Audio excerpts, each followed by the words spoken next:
You got to not only have boundaries for people, but you got to have boundaries on how much you're going to allow things to pull from you to put you in a different place than you was before when you once was at that peace position.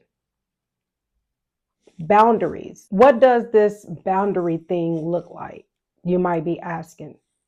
So I like to use this as an example because we all guilty at some point how we utilize our cell phones. So if you take the cell phone and how sometimes we allow the cell phones to get down to 20, 10% with the expectation, oh, I have a charger in the car. I'm on my way home. Whatever the case may be. Or even leaving it by accident at home and forgetting to bring it with you just in case you need it. Now you go all that entire time allowing your phone percentage to get that low. But you know it takes time for it to get back to the 100%. Even with fast charger, it still takes time to get to a certain percentage. Now, can you relate to this? How sometimes we put ourselves in that situation? We will allow things to drain us and getting to that lower percentage. Then we having a hard time getting back to that 100%.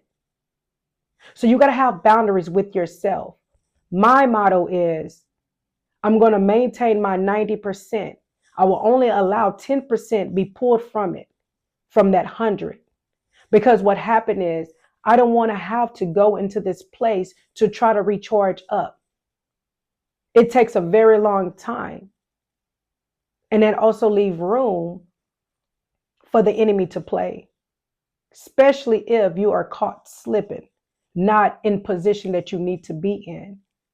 So what I'm saying is, have boundaries for yourself.